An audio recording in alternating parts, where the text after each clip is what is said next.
Help support the companies that support our community.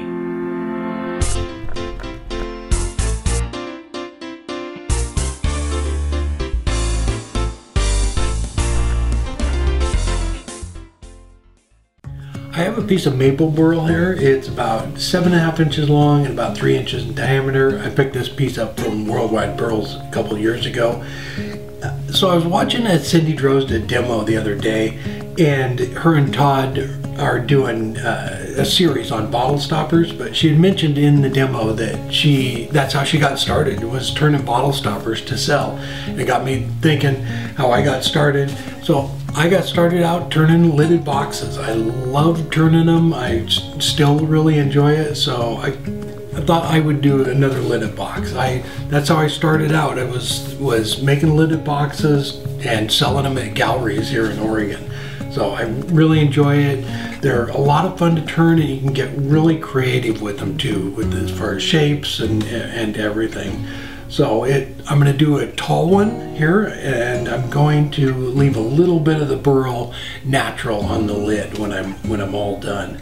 But I went ahead and put a tenon down on both ends of it, and then I'll go ahead and part it in half. We aren't going to have a video next week. We're going to be at SWAT. So if you're going to be down in Waco, Texas, please stop by the symposium and say hi. This is our maiden voyage as far as we're doing the Niles booth. We're having the whole booth, and Robin and I are super excited, but we're nervous too. So please stop by and say hi. We're going to be there all weekend. It's going to be fun. The SWAT symposium is amazing, and everybody there is so nice. After I got this tenon down on each end, went ahead and parted it in half and just cut it off with the pull saw, and then I'll mount the lid in the chuck, and I'll go ahead and hollow out the inside of that first.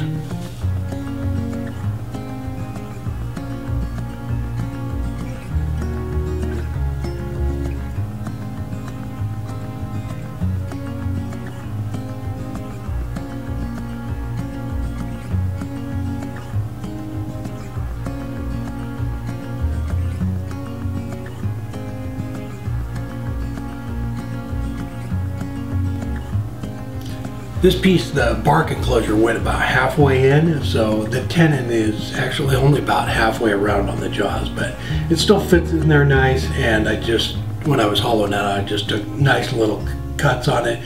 So I just kind of put it in between 3 of the jaws and got a good bite on it. And then trued up the outside of it, and then went ahead and hollowed out the inside. Now that I said that earlier, the SWAT symposium is not next weekend. It is the weekend after. It's the 26th, 7th, and 8th of August. So next weekend we will have, or next Friday we will have a video. It's a week after that we won't. So please, if you're going to be down there, I'll put a link down below in the description to the website, so you can go check it out and see who all the demonstrators are going to be. It's going to be a lot of fun. It always is. So I'm using the #1 hollower to hollow the inside of this out. This is my go-to tool for especially doing stuff like this. It's just, it cuts in both directions and does a really nice job. After I got it all hollowed out, went ahead and used the parting tool to make the recess on the lid, and that will go on the tenon of the bottom of the box. I just kind of cleaned up the face of it, make sure that this is going to seat down on the bottom of it, so clean that face off, make sure it's running true, and then make your recess in it. And the parting tool works great for that. When you're doing the recess, make sure that tool isn't pointed in, and so it'll pop off. So if anything, make sure it's pointed out just a little bit as far as the wall of the recess. And then after that, I went ahead and just went through a couple of grits with dry sandpaper, and then used my favorite finish and sanding paste. It's Dr. Walnut Oil. I just normally use a couple of grits dry and then start sanding with this stuff. It captures all that dust, and it really just makes the wood pop. So I don't sand too much on the on the tenon there, because I don't want it to sand it into a different angle. Basically just work on the inside where you hollowed out and just hit it a little bit with sandpaper.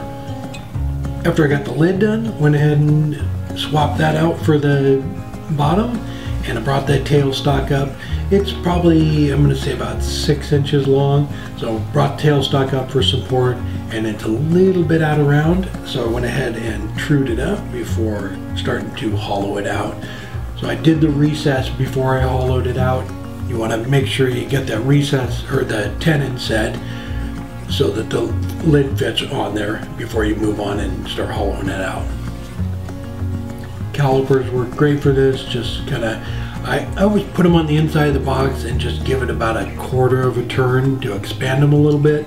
That way you got a little bit of room to play with, and if you're going to use them, like hold them on the tenon like I did to size it. So just hold them up there, hold the parting tool on it, and it will bring it right down to the right size. When you are fitting the lid, just make sure you take your time, sneak up on it, don't take off, you can't put more material back on, so take your time, just get it to fit on there right. We're going to put the lid back on and finish off the top of it and level everything out.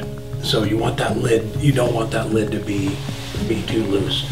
And then as far as hollowing this one out, same process, number one hollower, went through all the sanding grits and everything. I did want to mention one thing too, I forgot on the last video. So Easy Wood Tools is selling t-shirts for Vets Turn.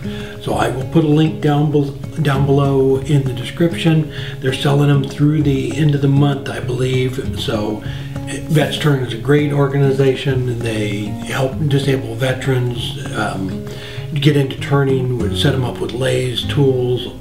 So go check it out. All the proceeds are going to Vets Turn for the sale, on the sale of those t-shirts. So go check that out.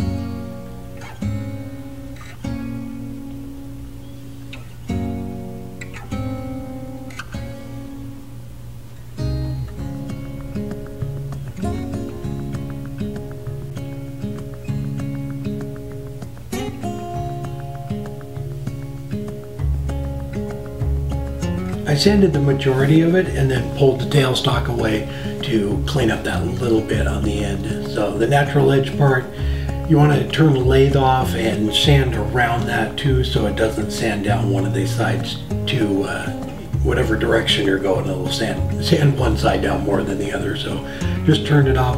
So the lid is a little bit loose with as far as sanding out on the end of it goes. So a paper towel works fantastic. Just put it in there, press it back together. So when the box is finished, you can pick it up by the lid and it won't come apart, but just a little bit of pressure and it'll pull off. But when you have it on the lathe and you're trying to sand out on the very end of it, it doesn't really have enough pressure to hold it. So paper towel works great.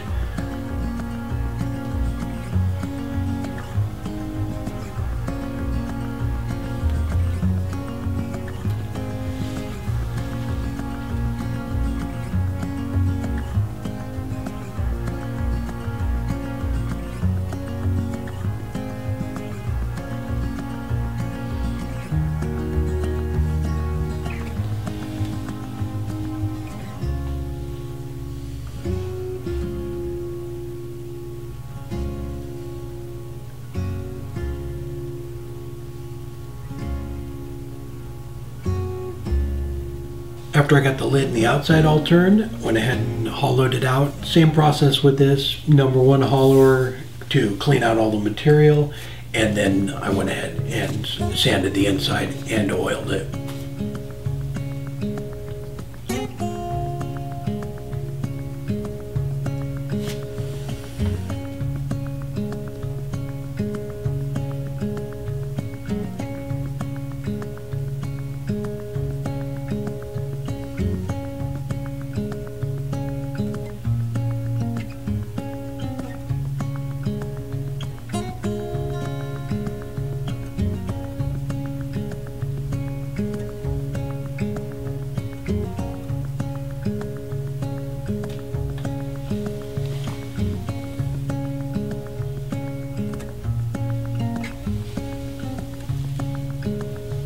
after I got that done, pulled it out of the chuck and then used a jam chuck to clean up the bottom of it. So if you don't make the tenons too big, those little holes from when you had it in between centers are still there, so it lines everything right back up.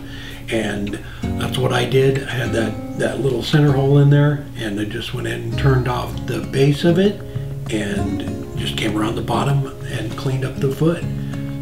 On this part of it, I didn't use the oil yet because I'm gonna use a sanding pad here in a second. So I just ran through all the grits dry, and that's because the oil sanding, after you put the oil on, it gums up the sandpaper, and I need to sand off that little nub right in the center. So I ran through all the grits up to 600 dry and then cleaned up that little nub on the bottom of it with the sanding pad.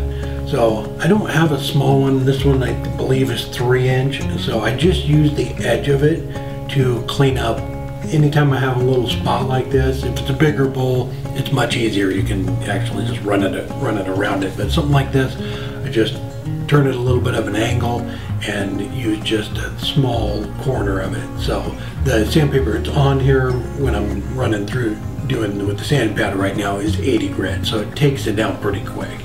So I got that little nub off, went ahead and ran through all the rest of the grits up to 600 by hand, and then went ahead and just put the oil on actually right when I switched to 600. There we go. It's 7 inches tall and 2.5 inches in diameter. So as far as the lid goes, just a little bit of pressure takes it off. So that paper towel trick works fantastic. I will put a link down below in the description for the t-shirts. Please go help support Woodturning. It's a great organization, and all the proceeds from the sales of the shirts are going to support Woodturning. So please go click down below in the description. I also want a big thank you and welcome to Cindy Drozda and Klingspor Woodworking. They're both going to be selling nylon bottle stoppers. Klingspor is going to have them on their online store and in their retail store. So thanks so much, guys. If you enjoyed the video, please hit the like and subscribe button, and we'll see you next week. Take care.